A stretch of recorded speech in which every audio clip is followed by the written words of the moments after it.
Would we never be able to blow up an asteroid to save the planet, Armageddon-Style? This is on Live Science by Mindney Weisberger.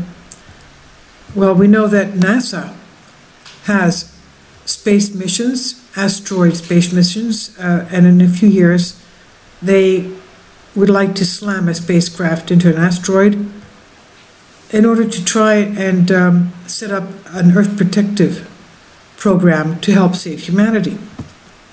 So they're preparing to launch the solar system into the solar system, preparing to punch in self-defense, not in anger. It's all part of the NASA mission to develop the called Double Asteroid Redirect Test, or DART. And unlike most spacecraft the agency has launched to date, DART is not about gathering scientific data and learning more about how the universe works, but instead it's NASA's first planetary defense mission. One of the big differences is a lot of the science-driven missions seem to be focused on understanding past of the solar system or the earlier solar system and how it's formed. But now, planetary scientist Nancy Chabot at Johns Hopkins University, Applied Physics Laboratory, and project scientist for DART, says that planetary defense is really about the present solar system and what we're going to do in the present, and planetary defense about the largest asteroid, what we'd do about the largest asteroid that could theoretically collide with Earth, and what humans could do to protect themselves. Slamming into an asteroid is hard enough while it's sufficiently far away from Earth and you can bump it off course, but if you never slammed into an asteroid before, it's difficult to know what the best way of doing it is, and that's where DART comes in.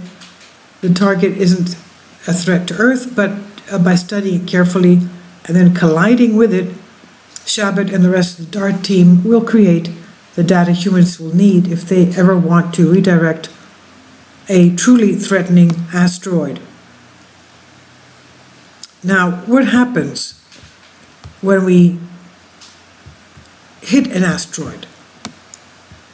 Well, a new computer model shows that hours after an asteroid has been struck, the gravity at the space rock's core will actually pull together the object's fragmented body. When a science fiction plot shows Earth in peril from a potentially devastating Earth impact by the asteroid, the hero usually swoops in to save the day by detonating enormous space rocks into fragments using some kind of a bomb. And in reality, exploding a city-sized asteroid may require more power than once thought.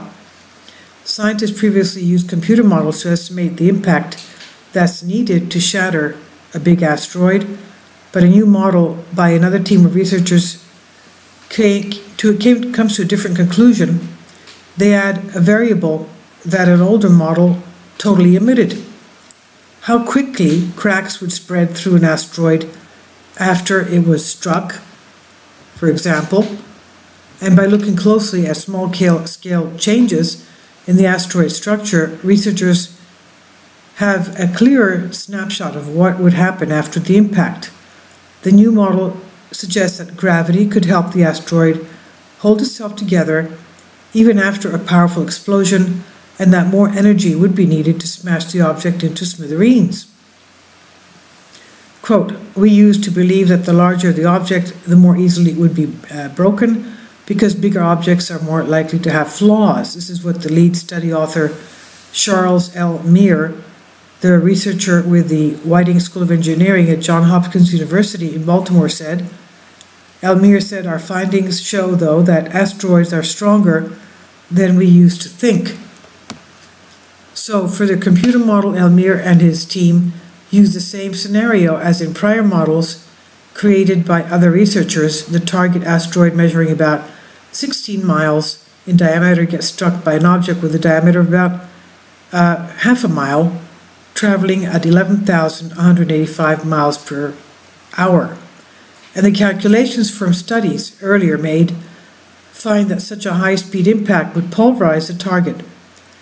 However, when researchers tested the new model, they saw something totally different in the outcome. Even though the target asteroid was badly damaged, its core held together and the scientists reported this in the study. Their simulation separated what happened, most impacts, into two stages: seconds after the impact and then hours later. Immediately after the asteroid was struck, millions of cracks radiated inward, with the model predicting where and how they would spread throughout the whole asteroid.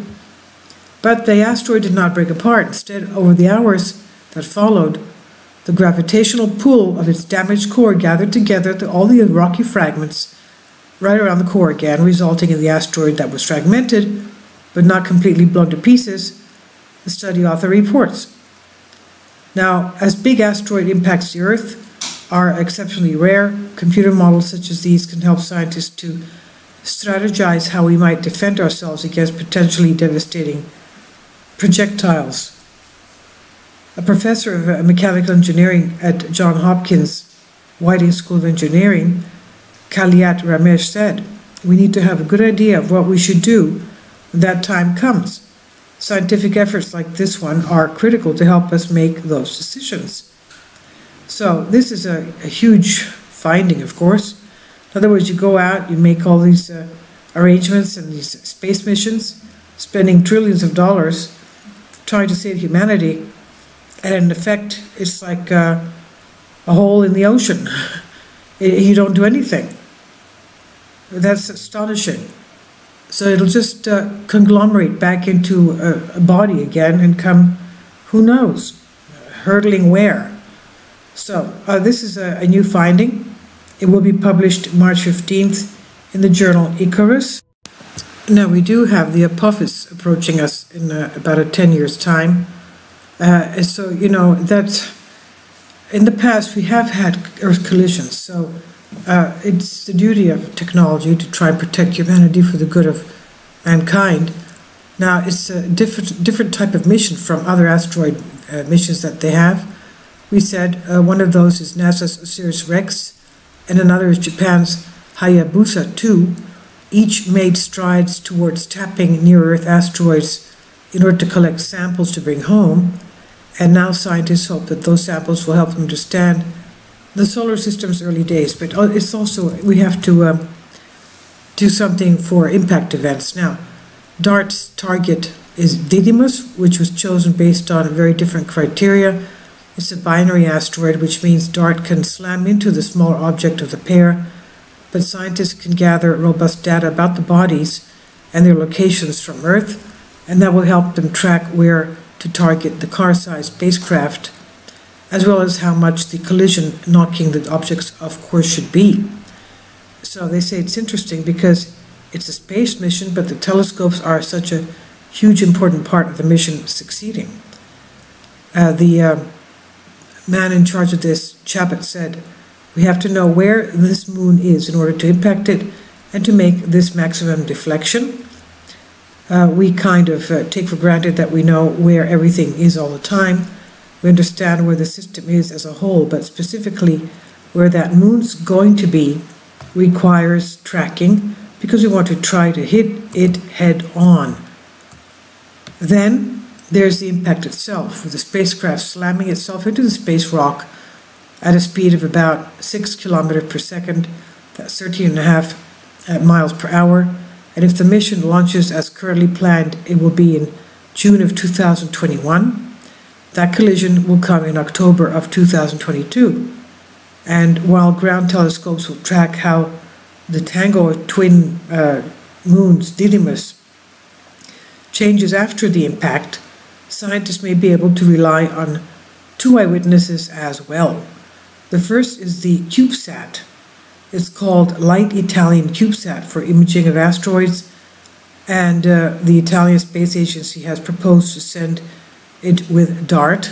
And the second is the European Space Agency mission called Hera, which is considering launching in time for the arrival at the Didymos in 2026. And that craft will be able to study the binary asteroid in more detail and measure the crater that DART creates on the moon. Chabot said that so far people seem excited with the idea of hurling a spacecraft into the asteroid just in case we ever need to do it for real, of course, to save mankind from asteroid impact. That's what they mean.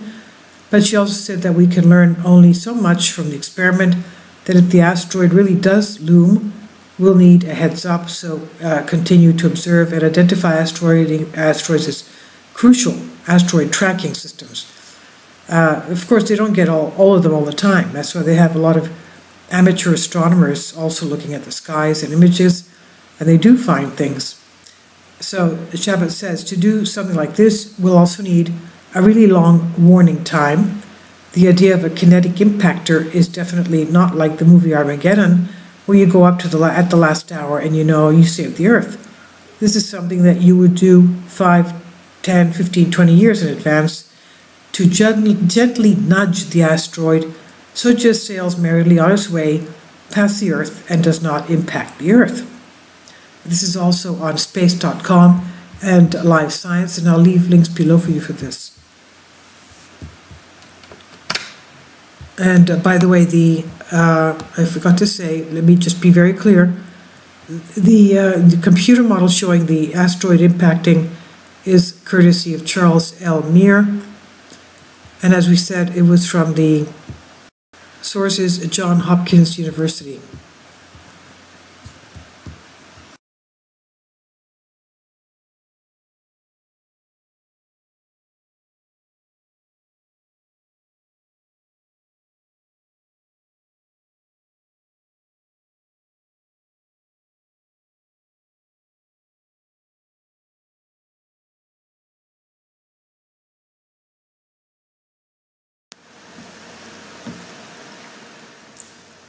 If you'd like to join me on my Patreon account, you will hear content not covered by mainstream media.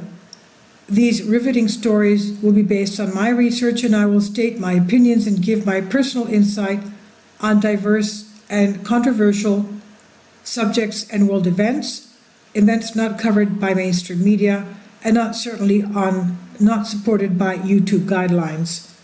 So whatever I have on my Patreon, most of those will not be on my YouTube channel. Please consider becoming a member today. More of the most significant and important videos will be on my Patreon channel. Your support helps me to continue my research and keeps this YouTube channel alive.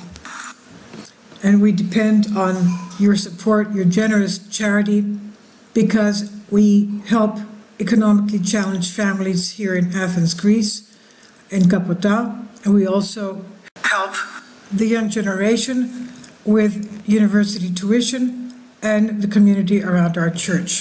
Thank you.